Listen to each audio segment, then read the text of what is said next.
把握圣经脉络，传扬救赎福音。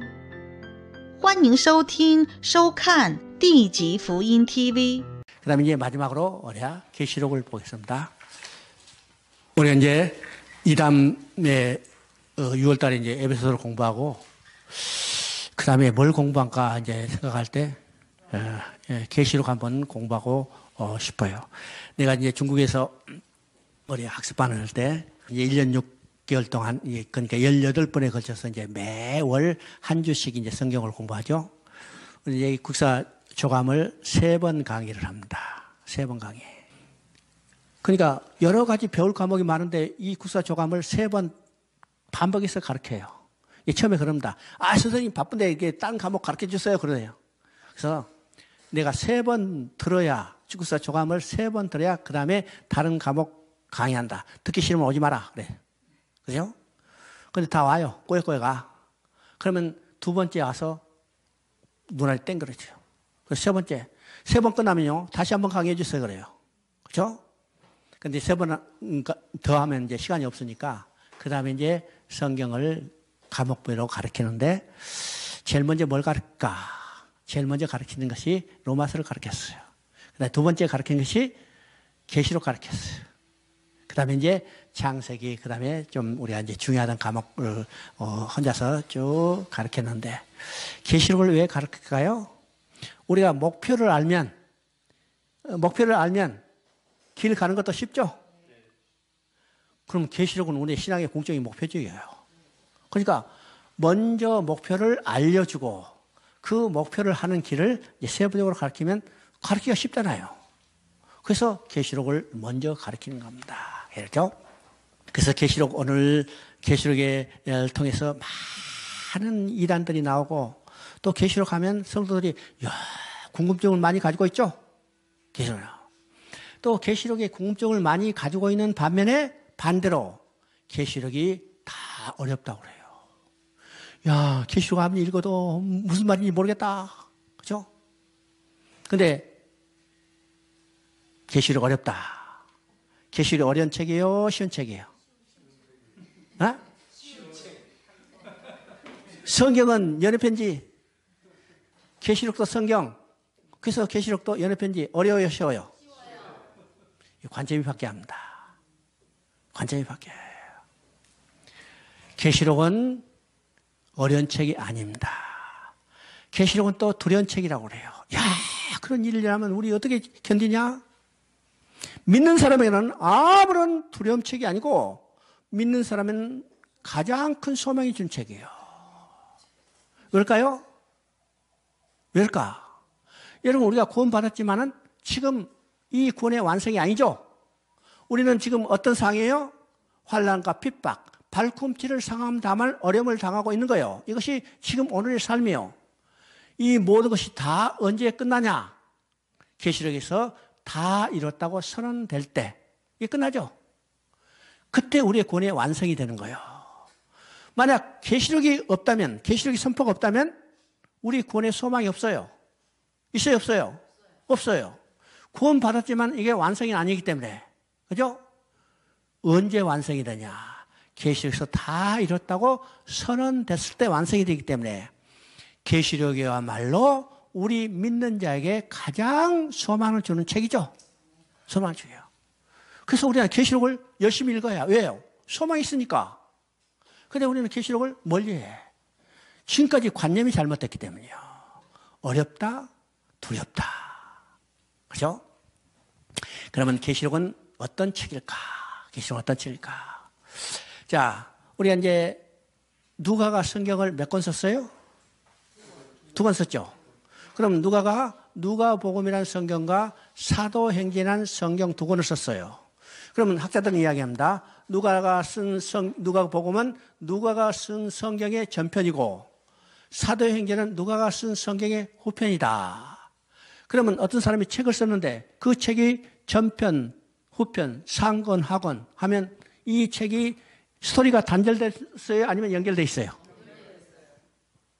맞아요? 연결되어 있죠. 전후편이 연결되어 있어요. 상이 다르지만은 스토리는 연결되어 있어요.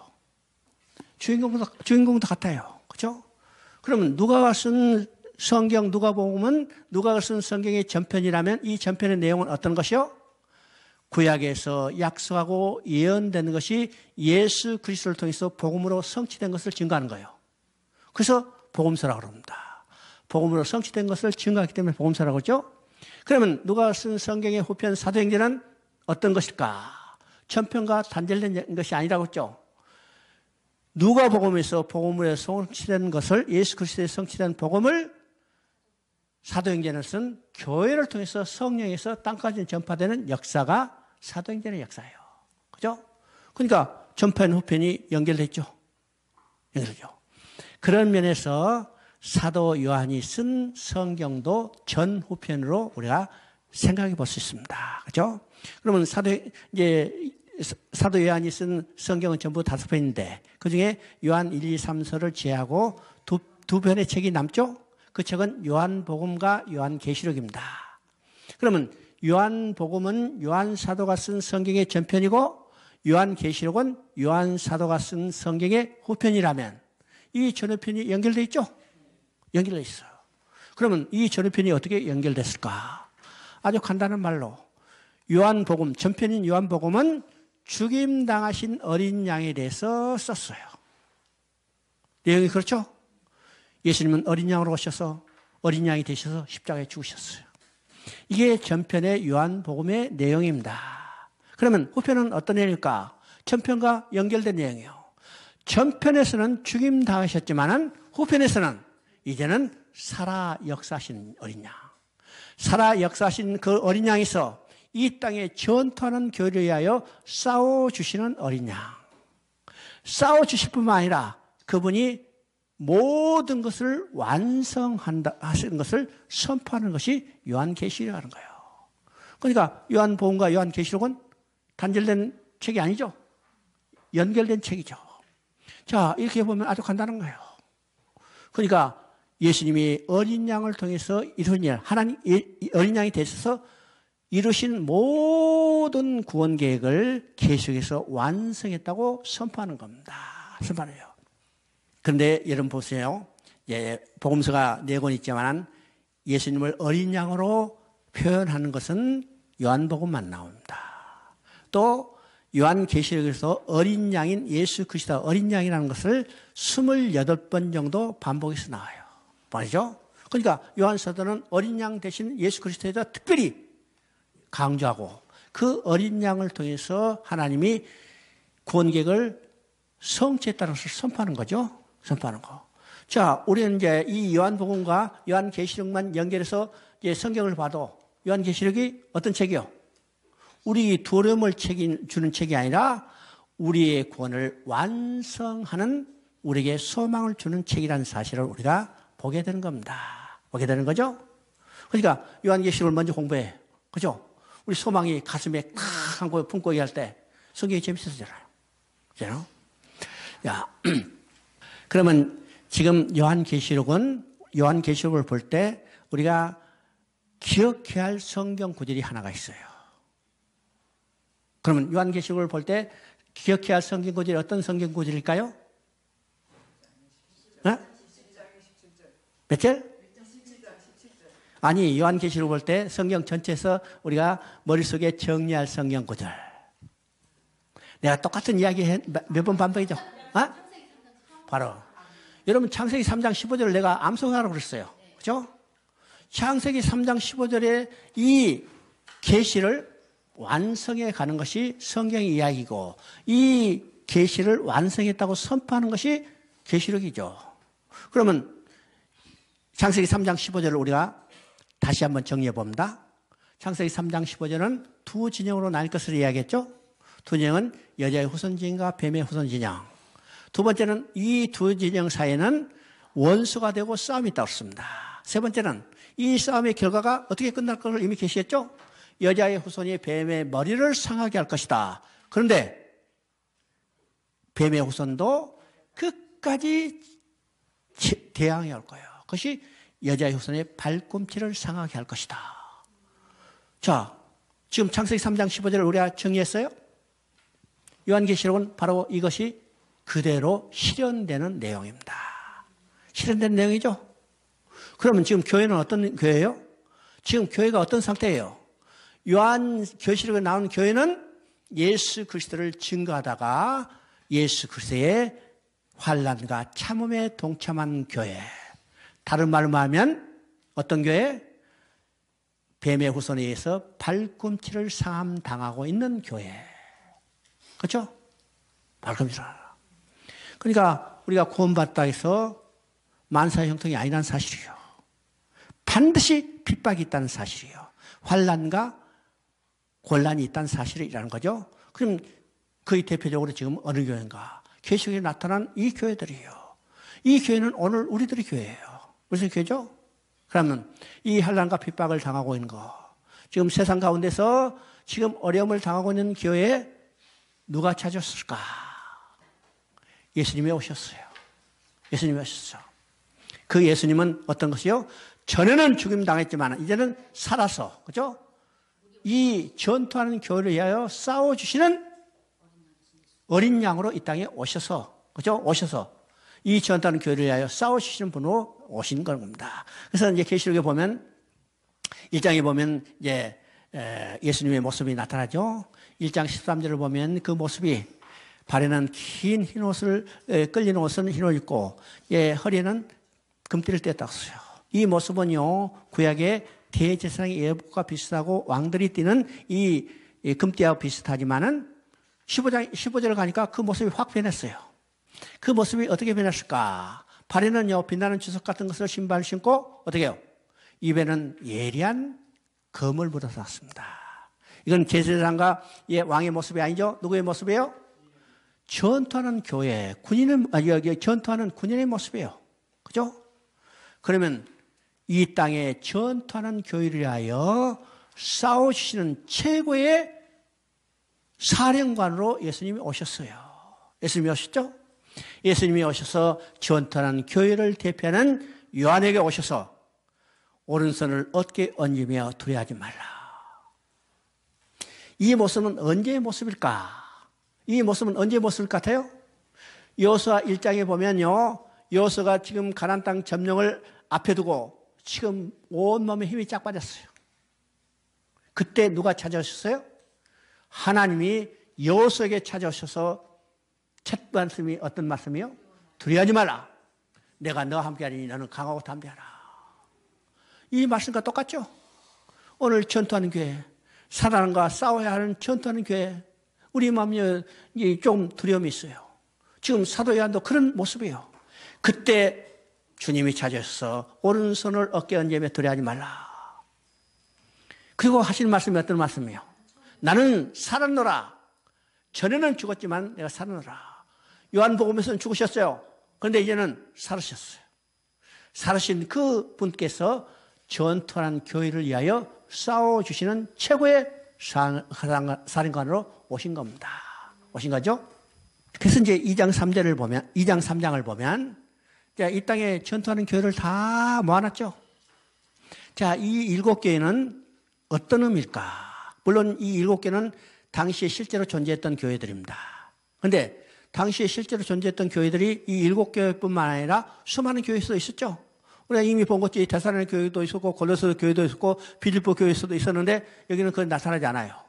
그러면 이 교회는 많이 있었던 교회 중에 대표적으로 7교회를 선정한 겁니다. 이 의미는 이 7이라는 숫자는 이제 하나님의 완전의 숫자죠. 그러니까 이 7교회는요 보편적인 교회를 이야기하고 7교회 이야기하는 것은 교회의 보편성이에요. 그죠? 그러면 이 7교회는 어느 지역에 어느 시대도 존재했던 교회를 이야기하는 겁니다. 그러면 7교회 속에 누가 포함되어 있어요? 안산 하나교회도 포함되어 있어요. 안산 하나교회도 포함되고 저 옆에 교회도 포함되고 다 포함되어 있어요. 그러면 지금 7교회, 전투하는 교회를 아주 선별적으로 7교회를 표하는데 이건 보편적인 교회뿐만 아니라 교회의 보편성을 이야기하는데 지금 7교회는 이 땅에 전투하는 교회를 대표하는 7교회인데 이 7교회를 모아놓고 지금 예수님이 훈시하는 내용입니다. 훈시한 내용이죠? 그러면 지금 어떤 모습일까요? 어떤 모습일까? 난 이제 군대 생활했기 때문에 군대 여러 가지 이제 이해하죠. 내가 소대장 때 이제 저 옴리에서 훈련받고 월남을 가는데 그때 이제 일개 대대 이제 훈련. 내가 그 소대장 7명 차출됐는데요. 7명 차출됐는데 이 전선이 이제 금방 하니까 4명은 비행기 타고 월남을 갔어요. 나는 그래도 이제 사관학교 나왔다고 거기 훈련병 지휘한다고 이제 남아있으라고 하더라고요. 그래서 이제 소대장도 이제 부족하니까 하여튼 한 달 동안 훈련받고 마지막으로 출정식을 하는 겁니다. 그죠? 7월 땡볕에 병사들을 모아놓고 출정식을 하는데 누가 왔느냐? 그때 참모총장이 노재현 장군이에요. 그죠?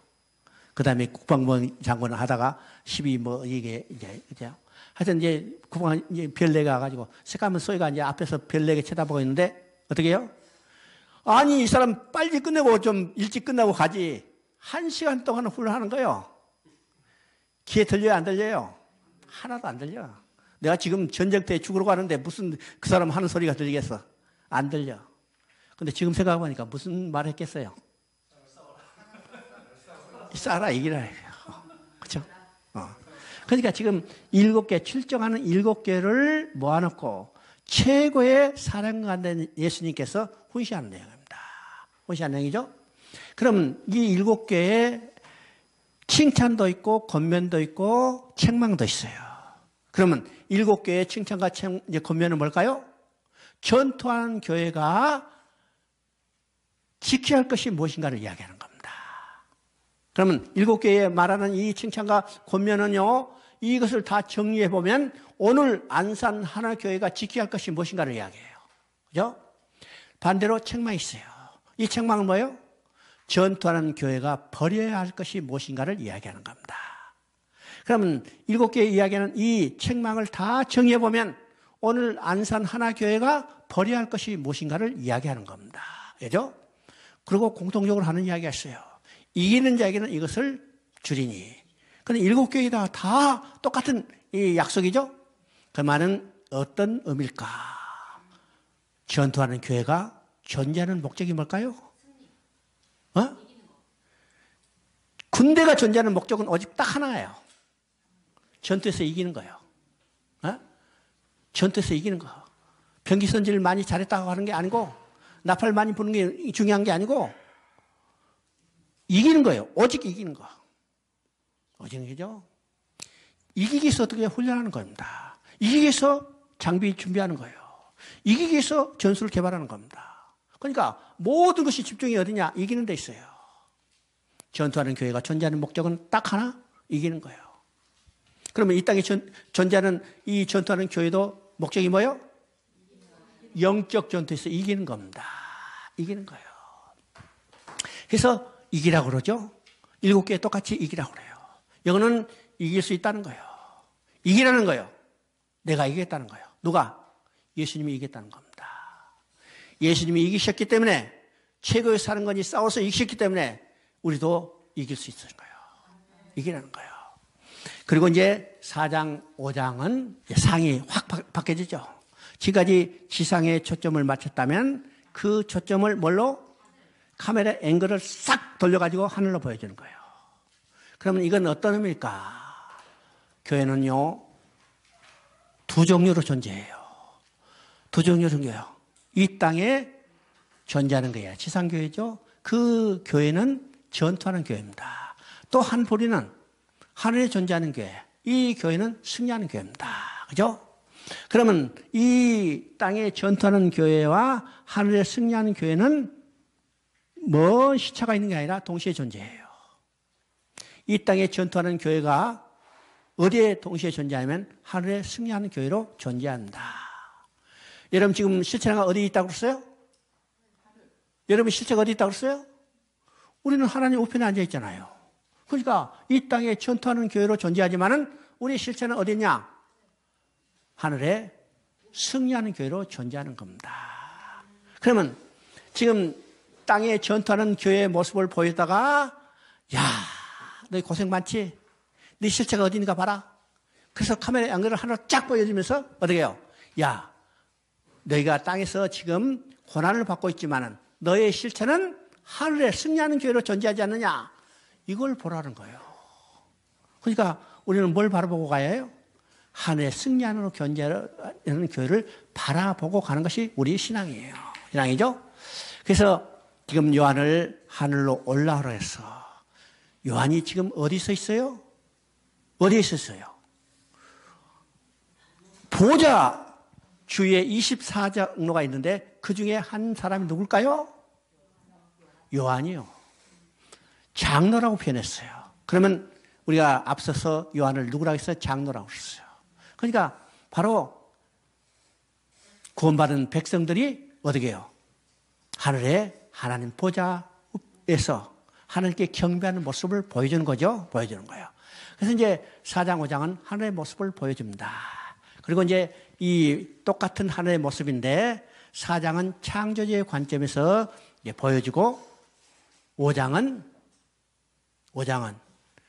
구원하시는 하나님. 그렇죠? 구원의 하나님의 관점에서 보여주고 있습니다. 그럼 이제 6장부터는 어떤 것이냐, 지금, 5장에서 7인을 봉한 두루마리를 성부 하나님께서 가지고 있을 때, 그때 누가 그것을 취했어요? 어린 양이 취했어요. 어린 양이죠? 자, 이것은 내가 책임지겠다. 그래서 이제 6장부터는 그 인을 떼는 모습이 나옵니다. 그러면 이제 인하면요, 7인 할 때, 지금 인하면, 그 인이 떨어지면 지향이 어떻게 벌어질까? 우리가 두려워서 어떻게 살까? 이렇게 생각하는데, 여러분 이제 7인이라는 것은요, 7인을 뗄 때 이 모습을 보면 어떤 것이에요? 여러분요, 지금 두루마리가 7인이 붙어졌어요. 7인이 붙어졌죠? 지금 하나 인을 뗄 때마다 한 상이 이게 바로 나오는 상이 아니라는 겁니다. 그렇죠? 왜일까요? 지금 두루마리가 7인으로 봉해졌다면 이 안의 내용은 언제 우리가 확인할 수 있어요? 언제 확인할 수 있어요? 이 두루마리가 펼쳐져야죠. 펼쳐지면 언제 있게요? 7인이 다 때려져야 펼쳐질 수 있죠. 펼쳐지죠. 그런데 여기서는 지금 한 인이 뗄 때마다 이 상이 벌어지는 것은 이거는 하나님의 구원 계획은 점진적으로 이루어진다는 겁니다. 이것을 문학적인 상징적인 방법으로 표현했어요. 왜 그렇죠? 그러면 이 7인에 대한 것을 우리가 이제 해석은 어떤 것인가 나중에 이제 우리가 계시록 아주 자세히 배울 때 한번은요. 이건 하나님의 구원 계획의 전체적인 그 전체적인 파노라마를 쫙 보여주는 거예요. 야, 나중에 이런 재앙이 날 것이다. 구원 계획을 전체적으로 보여주죠? 보여줍니다. 자, 우리가 이제 첫 장부터 네 번째 재앙까지 상이 벌어지고 다섯 번째 재앙, 인이 떨어질 때는 이건 재앙이 안 나와요. 그죠? 재앙이 나와요? 재앙이 안 나와요? 안 나와요.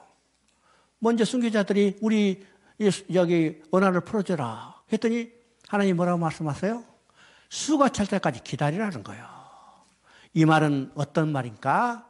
수가 찰 때까지 회개하고 돌아올 때 마지막 심판 때까지 기다리라는 겁니다. 기다리죠? 그러니까 이건 그대로 나타나는 사항이 아니고 그림 전체적인 하나님의 구원 계획의 파노라가 뭔가를 보여주는 겁니다. 그리고 마지막에 이제 여섯 번째 인을 뗄 때는 우주적 재앙이 일어나요. 이 우주적 재앙은 어디서 일어날 건가? 실제로 7 대접이 쏟아질 때 나타나는 현상입니다. 바로 여기서 나타나는 현상이 아니죠? 자, 그러면 여기서 뭘 강조하게 했을까? 이런 우주적 재앙, 산이 없어지고 바다가 없어지고 산이 하늘이 두루마리가 없어지는 이 우주적 재앙 가운데 하나님 앞에 설 자가 누가 있느냐 이게요. 하나님 앞에 설 자가 누가 있겠어요? 그래서요, 그때 이 우주적 재앙 가운데 당시 떵떵거리고 잘 살았던 사람들이 뭐라고 그래요? 산과 바위에게 우리에게 가려달라. 여러분, 산과 바위가 가릴 수 있어요? 없어요. 그래서 누가 하나님 앞에 서요? 이것이 6장 마지막을 말해요. 그러면 누가 하나님 앞에 능히 서요? 그것에 능히 설 자가 없냐? 있다는 거예요. 누가 설 수 있어요? 7장에 그것이 나옵니다. 그건 6장 마지막에 누가 능히 서려에 대한 대답으로 7장에 가니까 능히 설 자가 있다. 누구요? 14만 4천인데 그는 이마에 하나님의 인을 받은 자. 이건 상징적이지만은 누구요? 누구요? 이마에 인을 받은 자 누구요? 우리는요, 하나님의 인을 받은 자요. 받았어요, 안 받았어요? 우리는 예수 그리스도의 피가 우리 마음에 뿌려졌어요. 그게 표적이 되죠? 이마에 찍은 하나님의 인이 표적이 돼서 그는 구원받은 14만 4천. 14만 4천은요, 이 이만희가 이야기한 대로 신천지 핵심만 아니라 여기는 14만 4천은요, 셀 수 없는 무리한 무리입니다. 왜요? 자, 12 곱하기 144는 거기다 1000을 곱하면 14만 4천이요. 자, 이스라엘 12지파, 신약의 12사도, 그러면 신구약 백성 다 내포된 거죠?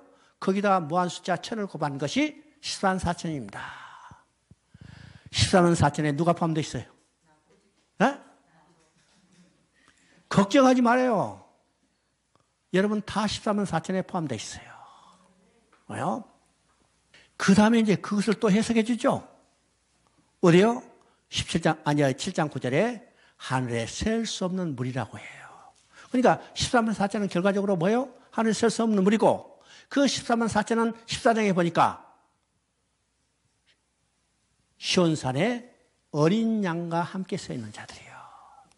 그러면 그 어린 양이 함께 서 있는 자들은요, 어린 양이 어디로 가든지 따르는 자들이라. 그러니까 14만 4천, 여러분 숫자에 연연할 필요 없어요. 우리는 그 세울 수 없는 많은 무리에 속해 있죠? 속해 있습니다. 자, 그리고 이제 8장에는 7 나팔에 대해서 이야기하죠. 7 나팔은요, 7인의 전체적인 하나님의 구원계획의 파노라를 보였다면 이제는 하나님의 재앙이 임할 것이다 하는 것을 나팔을 보는 겁니다. 나팔을 경고의 나팔을 보죠. 자, 경고의 나팔을 보는 것은 이제 8장부터 나오는데 8장에는 첫 번째부터 네 번째까지 나팔이 불려져요. 그리고 이제 그 나팔 부는 가운데 3번 화가 임할 것이라고 얘기하죠. 그래서 3번 화 중에서 2번은 9장에서 나옵니다. 첫 번째 화는 5번째 나팔 불 때 황충, 메뚜기의 재앙이요. 두 번째 화는 6번째 나팔이 불릴 때 2만 만의 마병대의 재앙이에요. 그럼 2만 만의 마병대 하니까요. 2만 만은 얼마예요? 2억 인구다. 2억 인구의 마병대 하면, 지구상에는 이런 이 마병대를 조직할 때는 중국밖에 없다. 그래서 중국이 이제 나선다고 이야기하죠. 이건 상징적인 겁니다. 그죠? 자, 황충의 재앙, 마병의 재앙. 이건 무서운 재앙입니다. 무서운 재앙. 그래서 여기서 말하고자 하는 것은 핵심은 뭘까? 여러분 9장에 보면 20절, 21절에 2번 나오는 그들이 회개하지 않더라. 회개하지 않더라. 그러면 이 나팔 재앙을 통해서 하나님이 의도하시는 것은 어떤 것이에요? 회개예요. 회개예요. 그들이 이 재앙 가운데 회개하기를, 돌아오기를 원하시는 거예요. 오늘 이 코로나19가 왜 나타나는가? 19가 왜 나타나는가? 회개하고 돌아오는 거예요. 회개하고 돌아오는 거. 그런데 회개하고 돌아오지 않죠? 이게 성경 이야기고 오늘 이야기입니다. 오늘 이야기예요. 그러면 회개하지 않은 그들을 하나님은 포기하실 건가? 회개하지 않은 그들을 회개하고 돌아올 수 있는 길은 뭘까? 그것이 10장, 11장에 나오는 복음을 증거하는 겁니다. 복음을 증거하는 거. 여러분 재앙으로서 회개하고 돌아가지 못해요. 회개하고 돌아올 수 있는 유일한 것은 복음을 증거하는 겁니다. 내가 이제 계시록 말할 때 가끔 비유로 드는 거죠. 이수부에 나오는 바람과 햇의 대결이요. 그죠? 저 밑에 지나가는 사람이 코트를 입고 가는데 하늘에서 둘이 내기를 했죠. 바람과 해가 누가 저 사람 코트를 벌 것인가. 그래서 바람 차이가 세다고 해서 먼저 시작했어요. 바람을 부르기 시작해. 아무리 세게 불어도 코트를 벗는 게 아니라 코트를 더 점매고 있는 거예요. 그래서 바람이 포기했어. 그 다음에 누가 여기 시작했어요? 해가 시작했어요. 빙그레 웃으면서 햇빛을 쭉 비치니까 어떻게 해요? 넥타이 풀어. 그 다음에 와이셔츠 벗어. 다 벗어버리는 거예요. 이 말은 어떤 의미예요? 회개하고 돌아올 수 있는 방법은 재앙이 아니라 복음 전하는 거예요. 그래서 10장, 11장은 복음을 전하는 내용이죠. 복음을 전하자 그 효과가 얼마나 큰가를 우리가 11장 중간에 보게 됩니다. 그리고 하나님이 이런 모든 목적은 어디에 있는가? 11장 15절에 있어요. 여러분 11장 15절을 한번 읽어봅니다. 자, 여기 있어요. 그죠? 이 성경의 궁극적인 목적은 세상 나라가 어떻게 우리 주와 그리스도의 나라가 돼서 세세토록 왕노르라. 하나님 나라를 메시아 왕국을 완성하는 데 있죠? 완성해 냈습니다.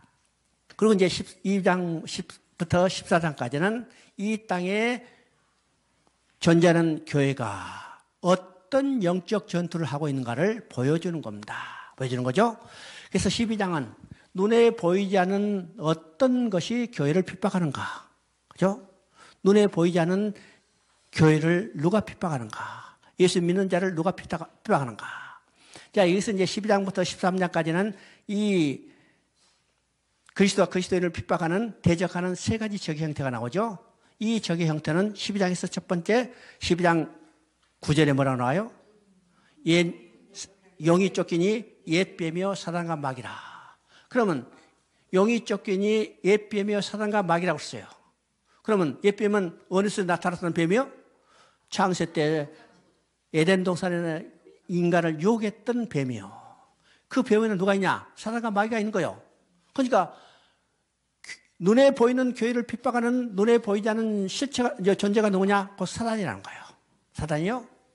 두 번째, 교회를 눈에 보이는 어떤 실체가 핍박하느냐. 그죠? 그것이 13장에 나타납니다.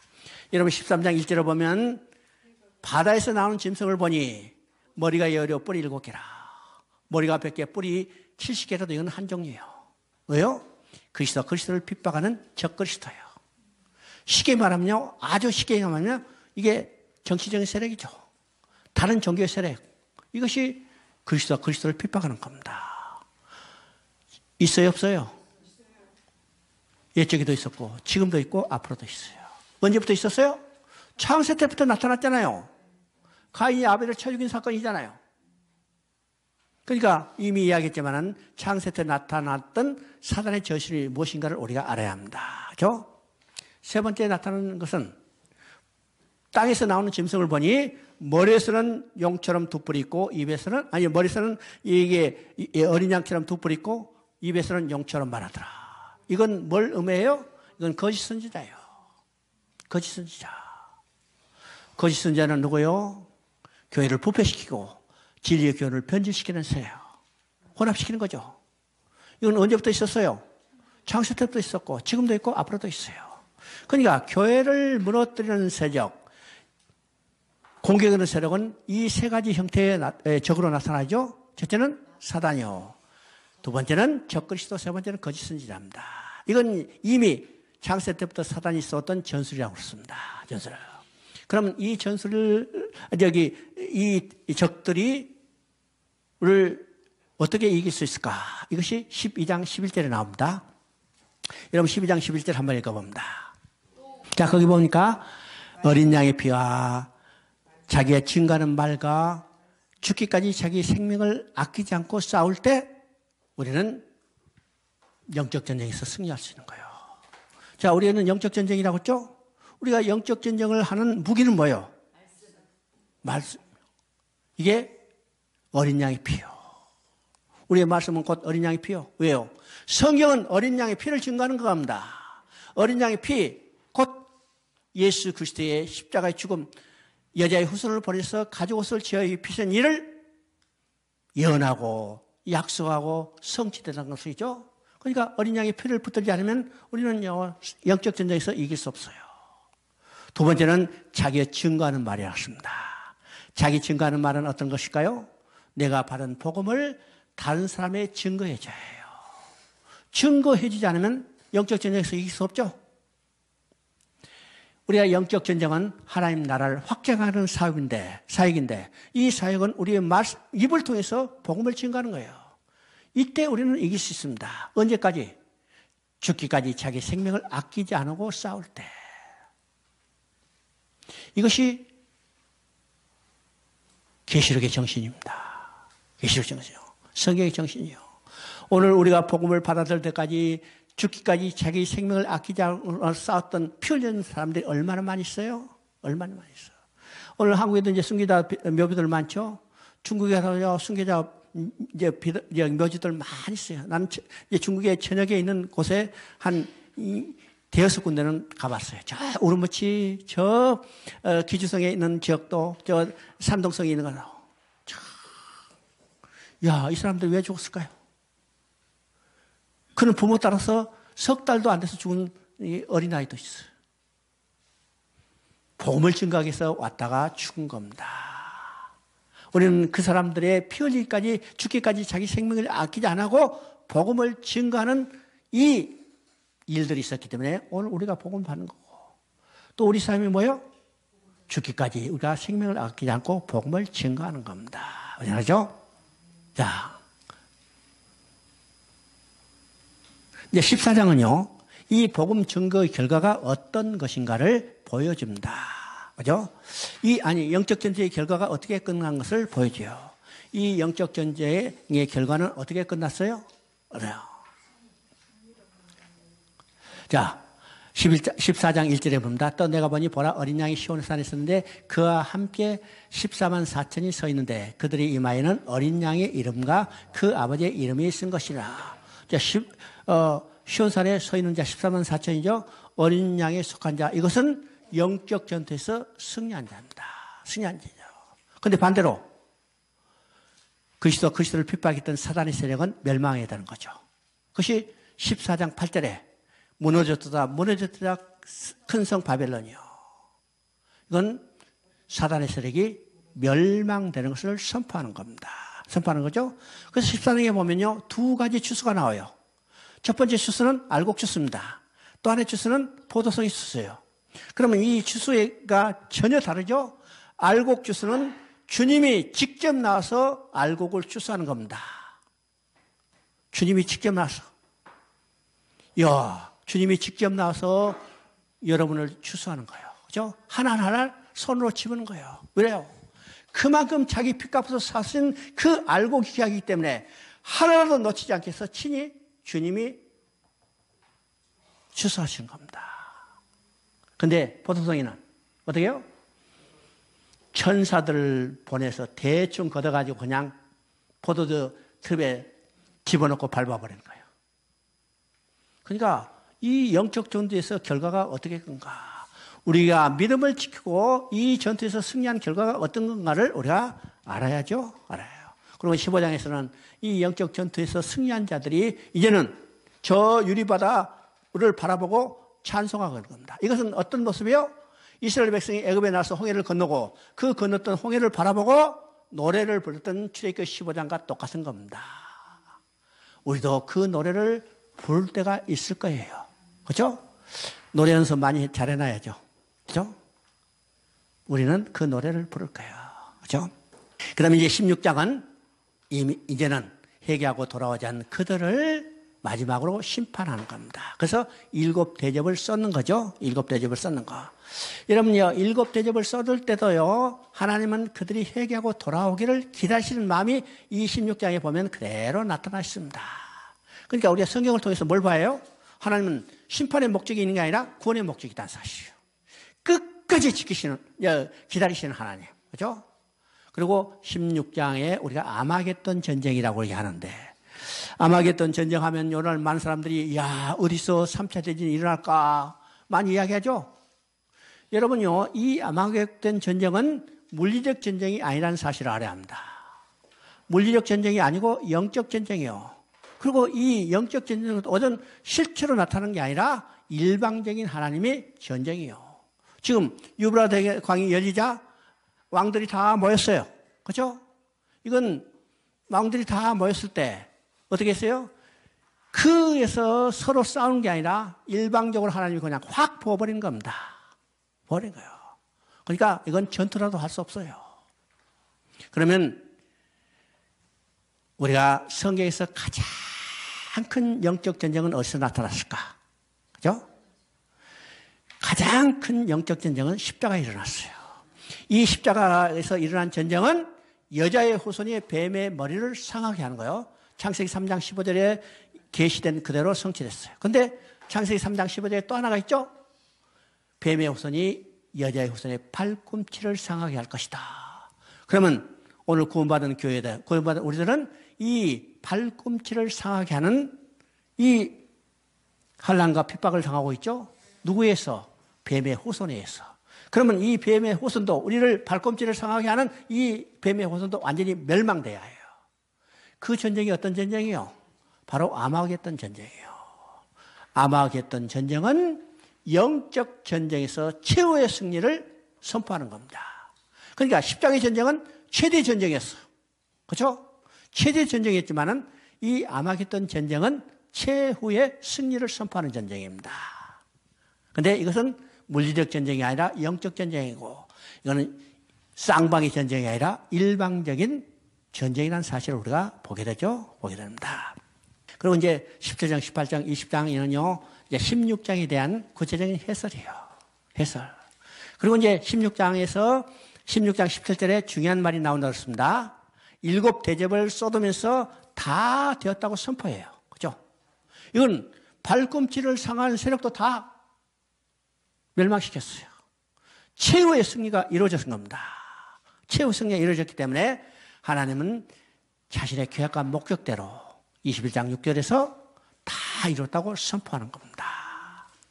다 이뤘다고 선포할 때 뭐라고 써요? 나는 알파 오메가요, 처음이요 마지막이라. 그리고 그 다 이뤘다는 것을 선포하는 것이 하나님과 그 백성이 함께 사는 것이 다 이뤘다는 거예요. 그래서 알파라고 그랬어요. 오메가라고 그랬어요. 알파 때, 창세 때 하나님과 인간이 사는 것을 시작했어요. 근데 인간이 하나님의 약속을 어기고 떠나자 이게 파괴됐죠. 다시 돌아오게 해서 함께 사는 것을 완성했다는 거예요. 그래서 다 이뤘다고 선언했기 때문에 하나님은 알파 오메가라는 거예요. 만약 여기서 다 이뤘다고 선언이 없다면 하나님은 알파로 시작했지만 오메가는 될 수 없죠. 그런데 다 이뤘다고 선언했기 때문에 하나님은 알파 오메가요, 처음이요 마지막이라는 거예요. 그래서 이 마지막 다 이뤘다고 선언이 있기 때문에 어떻게 해요? 우리의 구원에 소망이 있는 거예요. 그리고 22장에는 에덴의 회복의 모습을 보여주는 겁니다. 보여주죠? 이것은 이제 에스겔 47장에 나오는 이 성전이 완성된 모습과 유사해요. 유사해요. 그래서 이제 오늘 시간이 좀 지났지만은 계시록까지 여러분의 중요한 핵심들을 우리가 살펴봤습니다. 여러분이 성경을 읽으실 때 이제는 성경이 조금 더 이제 밝게 보일 거예요. 또 그리고 여러분이 이제 제가 준 책 있죠? 여러분 성경을 읽으실 때 그 참고를 하시면 굉장히 성경을 이해하는데 아주 쉽게 돼 있어요. 이건 소설이 아니니까 한 번에 읽으시면 안 돼요. 성경 본문을 읽으시면서 맥히는 부분을 이걸 읽으면서 이제 살짝 뚫어주는 겁니다. 그러죠? 여러분이 많이 활용해 주시고 필요하다면 이 원문을 줄 테니까 여러분이 가져가서 참고하시길 바랍니다. 자, 기도하겠습니다. 고맙고 감사하신 하나님 아버지, 긴 시간 동안 또 우리를 불러주시고 말씀을 들을 수 있도록 인도하셨습니다. 우리의 삶의 가장 근본적인 것이 성경을 통해서 하나님이 누구시고 하나님이 나를 위하여 무슨 일을 해 주신 것을 아는 것입니다. 우리가 얼마나 게으르고 소홀히 했는가를 다시 돌아보고 우리가 더욱 열심으로 하나님 말씀을 배우고 하나님이 누구신가, 하나님이 나를 위하여 무슨 일을 해 주신가를 더욱 깊이 깨닫고 깊은 신앙의 경지를 이룰 수 있도록 우리를 축복하여 주시옵소서. 이 모든 말씀 우리 주 예수 그리스도 이름으로 기도드립니다. 아멘. 여러분 수고하셨습니다. 如果你对我们的节目感兴趣，请记得订阅并转发我们的频道。